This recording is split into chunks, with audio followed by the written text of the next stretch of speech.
Welcome to Kegzi Food Corner. Discover authentic Malabar and Kerala recipes. New videos every week.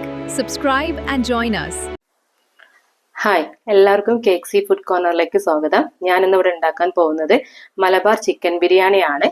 നമുക്ക് പെട്ടെന്ന് തന്നെ വീട്ടിലുണ്ടാക്കാൻ പറ്റും. ഇത് ഉണ്ടാക്കുന്നത് നോക്കാം. അതിനാവശ്യമായ ഇൻഗ്രീഡിയൻറ്റ് 600 ഗ്രാം ചിക്കൻ, 6 വലിയ പച്ചമുളക് മിക്സിയിലിട്ട് ക്രഷ് ചെയ്തതാണ്. ചതച്ചെടുത്താൽ മതി, പേസ്റ്റ് രൂപത്തിലേക്ക് ആക്കരുത്. പിന്നെ ഇഞ്ചി വെളുത്തുള്ളി പേസ്റ്റ്, 1/2 കപ്പ് തൈര്. ഇനി ആവശ്യമായ പൊടികൾ: garam masala 1 teaspoon, 1.5 teaspoon chicken masala, ഉപ്പ് പാകത്തിന്, പെരിഞ്ജീരകം 1 ടീസ്പൂൺ, 1 ടീസ്പൂൺ മഞ്ഞൾപ്പൊടി. ഇനി നമുക്ക് എന്ത് ചെയ്യാം, ഈ ചിക്കനിലേക്ക് മസാല പുരട്ടി വെക്കാം. അപ്പൊ നമുക്ക് എങ്ങനെയാ ചെയ്യുന്നത് നോക്കാം. നമുക്ക് എന്ത് ചെയ്യാം, ഒരു പാത്രം എടുത്ത് അതിലേക്ക് ചിക്കൻ കഴുകി വൃത്തിയാക്കിയത് 600 ഗ്രാം ഇട്ട് കൊടുക്കാം. അതിലേക്ക് പച്ചമുളക് ചതച്ചത് 6 പച്ചമുളക് ചതച്ചതാണ് എടുത്തിരിക്കുന്നത്. പിന്നെ ഇഞ്ചി വെളുത്തുള്ളി പേസ്റ്റ്, പിന്നെ ഗരം മസാല, ചിക്കൻ മസാല, മഞ്ഞൾപ്പൊടി, പെരിഞ്ജീരകപ്പൊടി, ഉപ്പ്. ഇത്രയും ഇൻഗ്രീഡിയൻറ്റ് ആഡ് ചെയ്തിട്ട് കൂടെ തൈരും കൂടിയും ആഡ് ചെയ്യാം. മിക്സ് ചെയ്ത് നല്ല രീതിയിൽ നമുക്ക് എന്ത് ചെയ്യാം, ഫ്രിഡ്ജിലേക്ക് ഒരു 1 അവർ നിങ്ങൾക്ക് ടൈം ഉണ്ടെങ്കിൽ എന്ത് ചെയ്യാം, ഒരു 2 hours വേണമെങ്കിലും വെക്കാം. മിനിമം ഒരു 1 hour എങ്കിലും വേണം.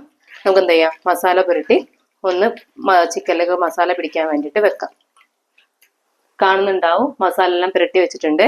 ഇത് നമുക്ക് എന്ത് ചെയ്യാം, ഫ്രിഡ്ജിലേക്ക് വെക്കാം. ഇനി ഒരു 1 hour കഴിഞ്ഞതിന് ശേഷം നമുക്കിത് എടുക്കാം. ചിക്കൻ അങ്ങനെ നമ്മൾ മസാല തേച്ച് ഒരു 1 hour ഫ്രിഡ്ജിൽ വെച്ചിട്ടുണ്ടായിരുന്നു. ഫ്രീസറിലല്ല, താഴത്ത് ഫ്രിഡ്ജിൽ വെച്ചിട്ടുണ്ടായിരുന്നു. അപ്പൊ നല്ല രീതിയിൽ മസാല എല്ലാം പിടിച്ചിട്ടുണ്ട്. അപ്പൊ നമുക്ക് ഇനി എങ്ങനെ ബിരിയാണി ഉണ്ടാക്കുന്നത് നോക്കാം. പിന്നെ ഞാൻ റൈസ് ഓൾറെഡി ഉണ്ടാക്കി വെച്ചതാണ്. നെയ്ച്ചോറും അതിൽ ഉണ്ടാക്കിയതല്ല. സാധാരണ നമ്മൾ ചോറ് വെക്കുന്ന മാതിരി, അതായത് എത്രയാണോ വെള്ളം എടുക്കുന്നത് അതിന്റെ ഇരട്ടി വെള്ളം എടുത്തിട്ടാണ് നെയ്ച്ചോറ് നമ്മൾ സാധാരണ ഉണ്ടാക്കുക. അതിന് പകരം സാധാ ചോറ് ഉണ്ടാക്കുന്ന മാതിരി ഒരു പാത്രത്തിലേക്ക് വെള്ളം വെച്ച്, വെള്ളം തിളച്ച് വരുമ്പോൾ ഉപ്പ്, കറുവപ്പട്ട, അതായത് ഒരു 2 കഷ്ണം കറുവപ്പട്ട, 3 ഏലക്ക, 3 കറാമ്പൂ, പിന്നെ 1/2 നാരങ്ങയുടെ ജ്യൂസ്, പിന്നെ കുറച്ച് റോസ് വാട്ടർ. ഇത്രയും വെള്ളം തിളച്ച് വരുന്ന സമയത്ത് ഉപ്പും ഇട്ടിട്ട് വെള്ളം തിളച്ച് വരുന്ന സമയത്ത് അരി ഇട്ടതിന് ശേഷം, ചോറ് വെന്തതിന് ശേഷം ഊറ്റിയെടുത്തതാണ്, വറ്റിച്ചെടുത്തതല്ല. അപ്പം നിങ്ങൾ കാണുന്നുണ്ടാവും കറക്റ്റായിട്ട് റൈസ് സെപ്പറേറ്റ് തന്നെ കിട്ടിയിട്ടുണ്ട്. ഇതിപ്പം ഗ്യാസിന്റെ മുകളിൽ ഉണ്ടാക്കുന്നത് കൊണ്ടാണ് ഫുൾ വേവിലെടുത്തത്. നമ്മൾ ദമ്മിടാൻ വേണ്ടിയിട്ടാണ് ഉണ്ടാക്കുന്നതെങ്കിൽ ഒരു 1/4 വേവിൽ മാത്രമേ അരി വേവിക്കാൻ പാടുള്ളൂ. ഒരിക്കലും എന്ത് ചെയ്യരുത്, ഫുൾ വേവിൽ വേവിക്കാൻ പാടില്ല. അപ്പൊ ഇത് നമ്മൾ ഗ്യാസിൽ കുറച്ച്, അതായത് വീട്ടിൽ കുറച്ച് പേരേ ഉള്ളൂ. അപ്പം വീട്ടിലേക്ക് സാധാരണ നമുക്ക് ഉണ്ടാക്കുന്നതിൽ ഗ്യാസിലേക്ക് ആകുമ്പോൾ ഇങ്ങനെ ഉണ്ടാക്കിയാൽ മതി, പെട്ടെന്ന് തന്നെ നമുക്ക് ഉണ്ടാക്കി കഴിയും. ഇനി ബിരിയാണിക്ക് വേണ്ട മസാല ഉണ്ടാക്കാനുള്ള ഇൻഗ്രീഡിയന്റ് എന്തൊക്കെയാ നോക്കാം. 3 സവാള നീളത്തിൽ അരിഞ്ഞത്, 2 തക്കാളി അതുപോലെ തന്നെ നീളത്തിൽ അരിഞ്ഞത്, പിന്നെ കരിവേപ്പിൻ്റെലും മല്ലിയിലും ചെറിയ കഷ്ണങ്ങളായി മുറിച്ചത്, പിന്നെ മല്ലിപ്പൊടി നേരത്തെ എടുത്തിട്ടില്ലായിരുന്നു. അപ്പോൾ മല്ലിപ്പൊടി ഒരു 2 ടേബിൾ സ്പൂൺ മല്ലിപ്പൊടി, പച്ച മല്ലിപ്പൊടിയാണ് എടുക്കേണ്ടത്. വറുത്ത മല്ലിപ്പൊടി ചിക്കൻ ബിരിയാണി ഉണ്ടാക്കുന്ന സമയത്ത് ഉപയോഗിക്കരുത്. കുറച്ച് അണ്ടിപ്പരിപ്പും കിസ്മിസും എടുത്തിട്ടുണ്ട്. ഓയിൽ വേണം, അതുപോലെ തന്നെ നെയ്യും വേണം. അപ്പൊ നമുക്ക് എങ്ങനെയാണ് ഉണ്ടാക്കുന്നത് നോക്കാം. ഒരു ബിരിയാണി പോട്ട് വെച്ച് അതിലേക്ക് 1 ടീസ്പൂൺ നെയ്യ് ഒഴിച്ചു കൊടുക്കാം. അതിലേക്ക് ഓയിൽ ഒരു 100 ഗ്രാം ഓയിൽ ഒഴിച്ചു കൊടുക്കാം.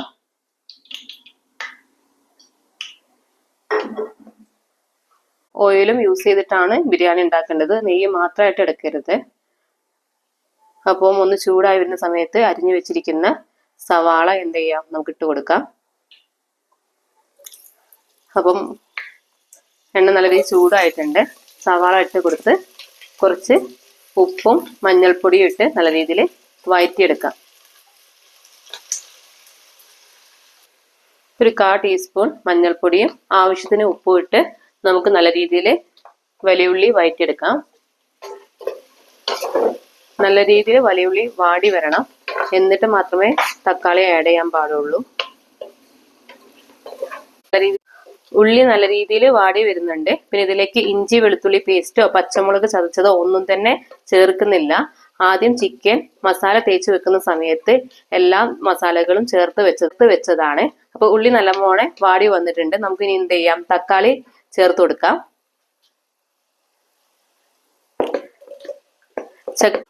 തക്കാളി കട്ട് ചെയ്തിരുന്ന സമയത്ത് ഒരിക്കലും ചെറിയ ചെറിയ പീസായിട്ട് എടുക്കരുത്, നീളത്തിൽ തന്നെ അരിയണം. അതുപോലെ തന്നെ ഉള്ളിയും നീളത്തിൽ അരിയണം. നമ്മൾ ഒരു കറി ഉണ്ടാക്കുമ്പോഴാണെങ്കിലും അല്ലെങ്കിൽ ഒരു ഫ്രൈ ഉണ്ടാക്കുമ്പോഴൊക്കെ ഇപ്പം അരിയുന്നതിന്റെ അതായത് ഷേപ്പ് ഇപ്പം നീളത്തിലോ അല്ലെങ്കിൽ ചെറിയ കഷ്ണങ്ങളൊക്കെ ആകുമ്പോൾ അതിന്റെ ടേസ്റ്റിലും മാറ്റങ്ങൾ വരും. 1 ടേബിൾ സ്പൂൺ മല്ലിപ്പൊടിയും കൂടി ചേർത്ത് കൊടുക്കാം. എന്നിട്ട് നല്ല രീതിയിൽ മസാല ചേർക്കാം. ഇനി നമുക്ക് എന്ത് ചെയ്യാം, ചിക്കൻ മസാല തേച്ച് വെച്ചത് ഇതിലേക്ക് ചേർത്ത് കൊടുക്കാം.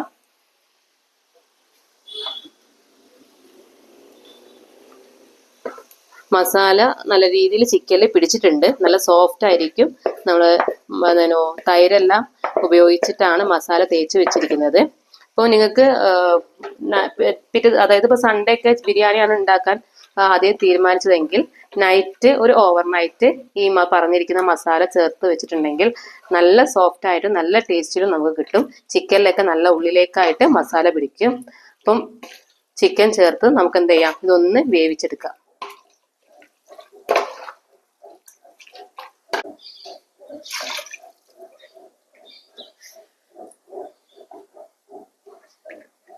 ഒരു 1/2 കപ്പ് വെള്ളം ഞാൻ ചേർത്ത് കൊടുത്തിട്ടുണ്ട്. അപ്പം ഈ ഒരു വെള്ളത്തിൽ തന്നെ ഓൾറെഡി ഉള്ളിയിലും തക്കാളിയും എല്ലാം വെള്ളമുണ്ട്. ചിക്കനിൽ നമ്മൾ മസാല തേച്ചതിന് ശേഷം വെള്ളം ഇറങ്ങി വന്നിട്ടുണ്ടായിരുന്നു. ഈ ഒരു എന്താ പറയാ വെള്ളത്തിൽ തന്നെ നമുക്ക് ഈ ചിക്കൻ എന്ത് ചെയ്യാം, വേവിച്ചെടുക്കാം.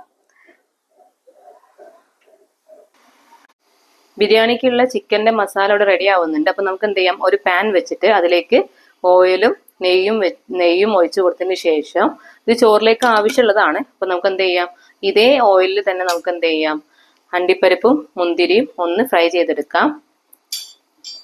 അപ്പം ഓയിൽ ഒഴിച്ചിട്ടുണ്ട്. ഇനി നമുക്ക് എന്ത് ചെയ്യാം, 1 ടീസ്പൂൺ നെയ്യും കൂടി ഒഴിച്ചു കൊടുക്കാം.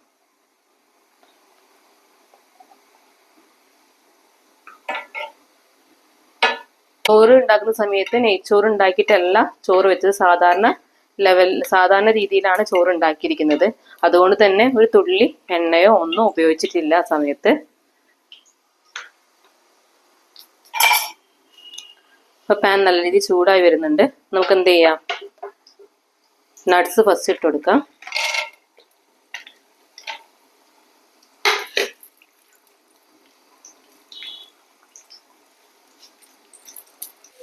ഒരു ബ്രൗൺ കളർ ആകുമ്പോഴത്തേന് തന്നെ നമ്മൾ എന്ത് ചെയ്യണം, ഗ്യാസ് ഓഫ് ചെയ്യണം. ഈ ഒരു എണ്ണയിൽ തന്നെ നിന്നോട്ടെ, ജസ്റ്റ് ഒന്ന് മാറ്റി വെച്ചാൽ മാത്രം മതി. കാരണം ഇത് നമുക്ക് ബിരിയാണിയിലേക്ക് ഇടാനുള്ളതാണ്. അപ്പോൾ ചിക്കൻ വെന്നുകൊണ്ടിരിക്കുന്നുണ്ട്. അപ്പം നമുക്ക് അത് റെഡി ആയിട്ടുണ്ടോ എന്ന് നോക്കാം. ചിക്കൻ നല്ല രീതിയിൽ വെന്ത് വന്നിട്ടുണ്ട്. നമുക്ക് അതിലേക്ക് കരിവേപ്പിൻ്റെ ഇലയും മല്ലിയിലയും കൂടി ഒന്ന് ചേർത്ത് കൊടുക്കാം. മസാല ഓൾമോസ്റ്റ് റെഡി ആയിട്ടുണ്ട്. നമുക്ക് ഇനി എന്ത് ചെയ്യണം എന്ന് വെച്ചാൽ, ഇതിപ്പോൾ ഹൈ ഫ്ലെയിമിലാണ് വെച്ചിരിക്കുന്നത്. അപ്പോൾ അതൊന്ന് ലോ ഫ്ലെയിമിലേക്ക് ആക്കിയതിന് ശേഷം ഉണ്ടാക്കി വെച്ചിരിക്കുന്ന ചോറ് നമ്മൾ ഇതിന്റെ മുകളിലേക്ക് ഇട്ട് കൊടുക്കണം. അപ്പം ലോ ഫ്ലെയിമിൽ വെച്ച് നമുക്ക് എന്ത് ചെയ്യാം, ചോറ് മസാലിന്റെ മുകളിൽ ഇട്ട് കൊടുക്കാം. ഫസ്റ്റ് സ്റ്റെപ്പായിട്ട് നമുക്ക് എന്ത് ചെയ്യാം, ചോറിട്ട് കൊടുത്തതിന് ശേഷം അതിലേക്ക് ഈ ഉണ്ടാക്കി വെച്ചിരിക്കുന്ന ഓയിലും നെയ്യും ചേർത്തത് ചൂടാക്കിയതും പിന്നെ ആണെങ്കിൽ അണ്ടിപ്പരിപ്പ് മുന്തിരിയും കൂടി നമുക്ക് എന്ത് ചെയ്യാം, ഒന്ന് മുകളിലേക്ക് ഇട്ട് കൊടുക്കാം. പിന്നെ കുറച്ച് ഗരം മസാല വീട്ടിലുണ്ടാക്കുന്നതാണ്. അപ്പം ഇത് കടയിൽ നിന്ന് വാങ്ങാറില്ല. അപ്പോൾ ഒരു പിഞ്ച് ഗരം മസാല ഈ ചോറിന്റെ മുകളിലേക്ക് വിതറി കൊടുക്കാം. അതിനുശേഷം ബാലൻസ് ഉണ്ടായിരുന്ന ചോറും ഇതേമാതിരി തന്നെ നമുക്ക് എന്ത് ചെയ്യാം, ഇട്ട് കൊടുക്കാം. ബാക്കി ഉണ്ടായിരുന്ന ചോറും കൂടി ഇട്ട് കൊടുത്ത് ബാക്കി ഉണ്ടായിരുന്ന ഓയിലും നെയ്യും കൂടി ചൂടാക്കിയതും പിന്നെ അണ്ടിപ്പരിപ്പും കിസ്മിസും ഇട്ട് കൊടുത്തിട്ടുണ്ട്. ഇനി നമുക്ക് ഇതിലേക്ക് കുറച്ച് മല്ലിയില ഇട്ട് കൊടുക്കാം. എന്നിട്ട് ഒരു 15 മിനിറ്റ് ലോ ഫ്ലെയിമിൽ നമുക്ക് എന്ത് ചെയ്യാം, ഒന്ന് ആവി കയറ്റിയെടുക്കാം. അപ്പം എന്തെങ്കിലും വെയിറ്റ് നിങ്ങളെ കയ്യിലുണ്ടെങ്കിൽ, എന്തെങ്കിലും വെയിറ്റ് ഈ പറഞ്ഞ മുടിന്റെ മുകളിലേക്ക് വെക്കാൻ പറ്റുന്ന എന്തെങ്കിലും ഉണ്ടെങ്കിൽ ഒന്ന് എടുത്ത് വെക്കുകയാണെങ്കിൽ കുറച്ചുകൂടി ബെറ്റർ ആയിരുന്നു. നമുക്ക് എന്ത് ചെയ്യാം, ഇത് ആവിയൊന്നും പുറത്തു പോവാതെ തന്നെ പെട്ടെന്ന് തന്നെ നമുക്ക് നല്ല ടേസ്റ്റിൽ കിട്ടും. അങ്ങനെ ഒരു 20 മിനിറ്റ്സിന് ശേഷം എന്താ പറയാ, നമ്മളിത് ഓപ്പൺ ചെയ്യാണ്. അപ്പോൾ കറക്റ്റായിട്ട് റെഡി ആയിട്ടുണ്ട്. ലോ ഫ്ലെയിമിലാണ് വെച്ചിരുന്നത്. അപ്പോൾ നമുക്ക് എന്ത് ചെയ്യാം, ഒന്ന് ബിരിയാണി മിക്സ് ചെയ്യാം. നമുക്ക് ബിരിയാണി എന്ത് ചെയ്യാം, റൈസ് വേറൊരു പാത്രത്തിലേക്ക് ഇട്ട് കൊടുക്കാം. നിങ്ങൾ കാണുന്നുണ്ടാവും റൈസൊക്കെ കറക്റ്റ് സെപ്പറേറ്റ് ആയിട്ട് കിട്ടിയിരിക്കുന്നത്, ഒരിക്കലും ഒട്ടിപ്പിടിക്കുകയോ ഒന്നും ചെയ്തിട്ടില്ല. അപ്പോൾ നമുക്ക് ബിരിയാണി ഒരു പാത്രത്തിൽ വേറൊരു പാത്രത്തിലിട്ട് മിക്സ് ചെയ്യാം.